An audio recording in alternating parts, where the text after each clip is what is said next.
ఇప్పటివరకు మనం వాహనాల చోరీలు అలాగే ఇళ్లలో దొంగతనాలతో పాటు కారుల దొంగతనాలు మాత్రమే చూస్తాం. కానీ లారీలను మాత్రం ఎత్తుకెళ్లే దొంగతనాలు అయితే అక్కడక్కడ జరుగుతుంటాయి. అటువంటి సంఘటన అయితే కాకినాడ జిల్లా పిఠాపురం నియోజకవర్గంలో జరిగింది.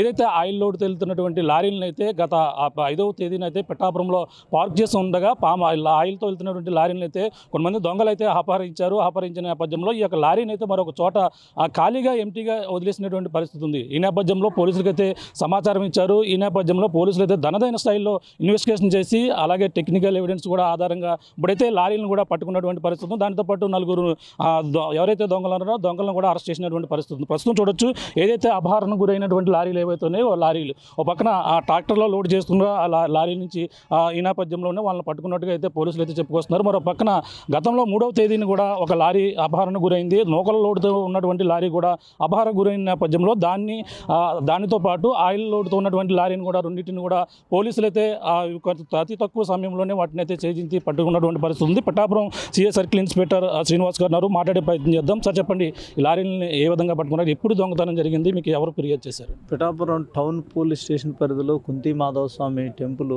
ఎదురుగా ఈ అప్పారావు గారు అనేటువంటి ఆయన ఈ సన్ఫ్లవర్ ఆయిల్ ఏదైతే కాకినాడ జెమినీ ఫ్యాక్టరీ ఒకటి ఉన్నదండి, అక్కడి నుంచి లోడ్ తీసుకుని వచ్చి 5వ తారీఖు నైట్ అక్కడ పెట్టి మన తెల్లవారి 6వ తారీఖుని భువనేశ్వర్ వెళ్ళటానికి రెడీ చేసుకున్నటువంటి సమయంలో తెల్లారిదప్పటికి ఈ వెహికల్ లోడుతో ఉన్నటువంటి వెహికల్ కనిపించట్లేదు అనేటువంటి కంప్లైంట్ మేరకు వెంటనే మా జిల్లా ఎస్పీ గారు స్పెషల్ బృందాలను ఏర్పాటు చేసి ఈ ఆయిల్ లోడుతో ఉన్నటువంటిది మిస్ అవటం ఏంటి అనేటువంటిది, అది చాలా చిన్న వస్తువు కాదు కదా అనేటువంటి చాలా ఎస్పీ సార్ చాలా ప్రెస్టేజ్గా తీసుకుని ఎస్ఐస్ని అందరినీ కూడా ఒక టీమ్గా, తర్వాత మా క్రైమ్ టీం ఒకటి ఇలాగా దర్యాప్తు కొంచెం ముమ్మరం చేస్తున్నప్పుడే మళ్ళీ 3వ తారీఖుని ఒక లారీ, అది డ్రైవర్స్ కాలనీలోని నూకలతోటి ఫిష్ పాంట్లో వేసేటువంటిది, అది కూడా మిస్ అయిందంటే కనుక సార్ మళ్ళీ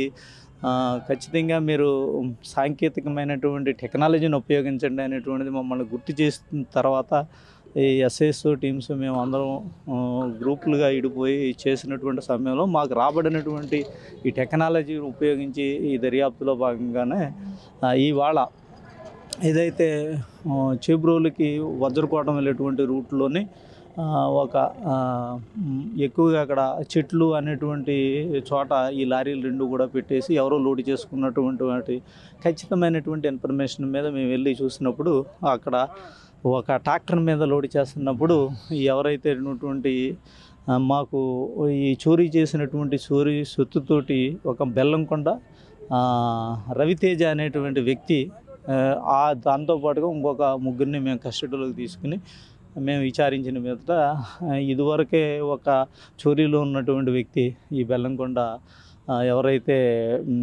రవితేజ, అలాగే తనకి అసోసియేట్ చేసినటువంటి వ్యక్తి ఒకటి నాగ సతీష్ అనేటువంటి వ్యక్తి, ఇంకొకళ్ళు ఎవరంటే గంజి సురేష్ అనేటువంటి వ్యక్తి, వీళ్ళు ముగ్గురు కలిసి ఈ 2 లారీలని కూడా చోరీ చేసి ఈ మండపం ఏరియాలో ఉన్నటువంటి ఈ వీరబాబు అనేటువంటి వాడు, ఆడు అసోసియేట్ ఇంకొకడు ఉన్నాడు, తర్వాత ఇంకొక ఆయన కూడా ఉన్నాడు అనేటువంటిది వాళ్ళకి అమ్ముతాకి తీసుకుని వచ్చామనేటువంటి చెప్పడంతో వాళ్ళందరినీ కూడా మా కస్టడీకి తీసుకుని అరెస్ట్ చేసి ప్రాపర్టీని అంటూ కూడా సీజ్ చేసి ఇవాళ 15 రోజులు రిమాండ్ రిపోర్ట్ తోటి జ్యుడిషియల్ మేజిస్ట్రేట్ గారి ముందు హాజరుపరచడం జరిగింది. ఈ రికవరీ సొత్తు ఎంత వాల్యూ ఉంటుంది? మొత్తం ఆయిల్ ప్యాకెట్లు కావచ్చు, నూకలు కావచ్చు, మొత్తం అంతా ఎంత వాల్యూ రికవరీ చేశారు?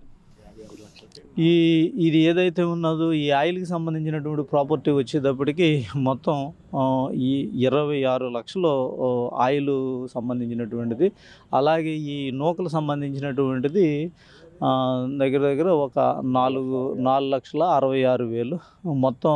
అంటే ఈ చోరీ సొత్తు ఏదైతే ఉన్నదో లారీలు 2 లారీలు అవన్నీ కలిపినట్లయితే కనుక 56 లక్షల రూపాయలు చోరీ సొత్తుని, అంటే ఇంటాక్ట్ ప్రాపర్టీ ఏదో 2 లక్షలు తక్కువగా మేము మా ఎస్పీ గారు ప్రత్యేక శ్రద్ధ పెట్టి జరిగినటువంటి త్వరితగతిలో ఈ కేసుని ఛేదించామనేటువంటిది కూడా మేము తెలియజేస్తున్నాం.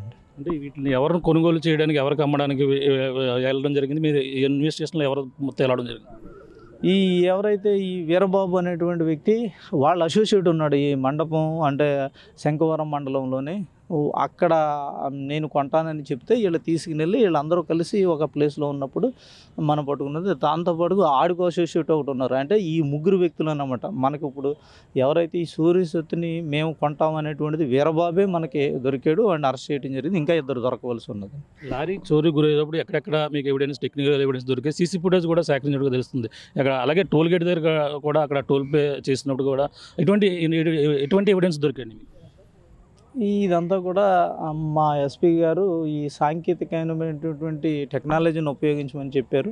ఖచ్చితంగా ఇందులో మీరు చెప్పినట్టుగానే సీసీ ఫుటేజ్ ఇన్వాల్వ్మెంట్ ఉన్నది. తర్వాత ఏదైతే మనకి ఫోన్ సంబంధించినటువంటి ఎవిడెన్స్ అనేది ఇంకా దర్యాప్తులో తెలియవలసి ఉన్నదండి. అదంటే రికార్డెడ్గా మేము అవన్నీ కూడా మా దర్యాప్తులో తీసుకుని వచ్చి కోర్టు వారికి సబ్మిషన్ అనేటువంటిది ఖచ్చితంగా. ఎందుకంటే కేసు అనేటువంటిది చాలా వీళ్ళకి ఎవరైతే ఈ ముద్దాయిలు ఉన్నారో ఆ ముద్దాయిలందరికీ కూడా కఠిన చర్యలు తీసుకోవటం, తర్వాత వాళ్ళ మీద ఇప్పుడు అబ్జర్వేషన్ పెట్టేటట్టుగా సీట్స్ గిట్స్ అనేటువంటిది కూడా ఓపెన్ చేయమనేసి సార్ చెప్పడం జరిగిందండి. ఇందులో ఏంటంటే ఏదో అంటే నూకలది ఆయిల్ది రెండు కలిపి ఒకరే చోరీకి గురి చేశారండి. అవునండి. ఇప్పుడు 2 కూడా లారీలు అక్కడే దొరికినాయి. ఇద్దరు సేమ్ ఎవరైతే ముద్దాయిలు అనుకుంటున్నామో వాళ్ళే ఈ చోరీ చేసినట్టుగా మా దర్యాప్తులో తెలిసింది. ఇప్పుడు చోరీ చేయబడిన దొంగలు ఎవరైతే ఉన్నారో వాళ్ళు కొన్ని పార్టీలకు సంబంధించిన కార్యకర్తలు కానీ వాళ్ళని తప్పించేందుకు కూడా ప్రయత్నాలు జరిగాయని ఒక ప్రచారం జరుగుతుంది. దీన్ని ఏ విధంగా చూడాలండి? మీరు చెప్పింది కూడా ఇది మేము కూడా ఈ కేసు కంప్లైంట్ ఇచ్చిన రోజు నుంచి ఈ రోజు వరకు కూడా మన మీడియా మిత్రుల ద్వారా కూడా మేము కూడా తెలుసుకున్నాం.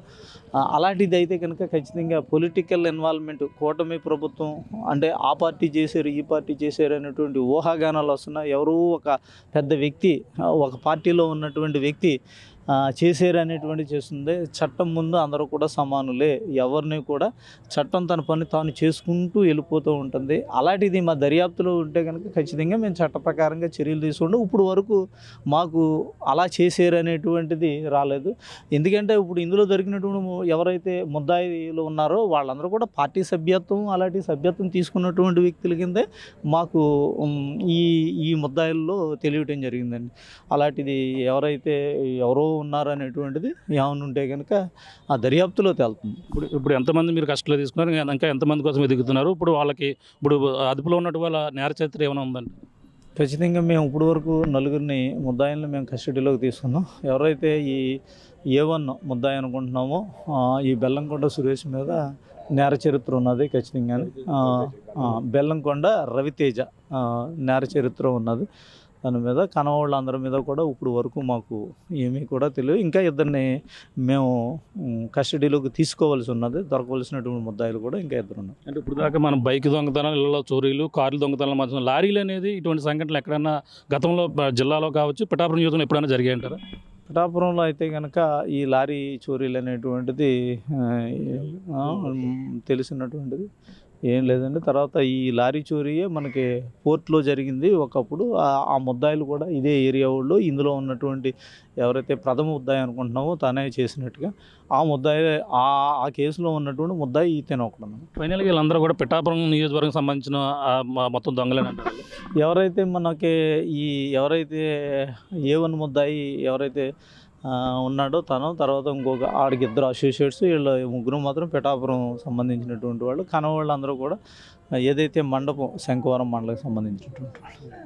Thank you sir. ఇది పరిస్థితి కదా, ఎన్నడూ లేని విధంగా ఈ యొక్క దొంగతనాలు, లారీలు చోరీకి గురవడం అనేది, దాంతోపాటు ఆ యొక్క సొత్తు కూడా చోరీకి గురైన నేపథ్యంలోనే ఈ యొక్క మొత్తం అన్ని కూడా పోలీసులు అయితే తక్కువ సమయంలోనే దీన్ని అయితే రికవరీ చేశారు. దానికి సంబంధించిన నిందితులను అయితే ఇప్పటికే 4 దొంగలను అయితే అరెస్ట్ చేశారు. మరో 2 కోసం అయితే గాలింపు చర్యలు చేస్తున్నారని కూడా చెప్పుకొస్తున్నారు. అంటే ఆయనకు ప్రధానంగా చూసుకుంటే ఈ యొక్క లారీలు చోరీకి గురవడం, 3వ తేదీన నూకలతో లోడు తేలుతున్న ఒక లారీ, అలాగే 5వ తేదీన ఈ యొక్క ఆయిల్ లోడుతో పిఠాపురంలోనే మరొక చోట ఏదైతే అక్కడ పిఠాపురం పట్టణంలోనే పార్క్ చేసినటువంటి లారీని అయితే ఈ యొక్క ఆయిల్ లోడుతో ఉంది.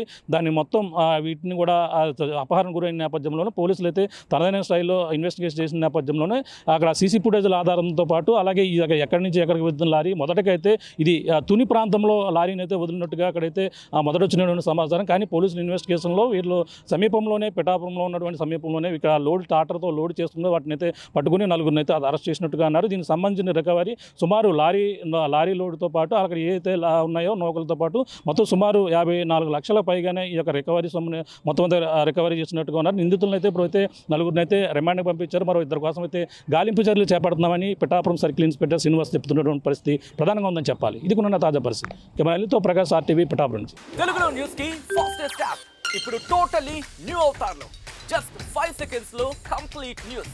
సోషల్ మీడియాలో ట్రెండ్స్ కి one stop solution. Live TV app voice search option తో ఇప్పుడే డౌన్లోడ్ చేయండి లేదా అప్డేట్ అయిపోండి. యాప్ లింక్ డిస్క్రిప్షన్ లో ఉంది.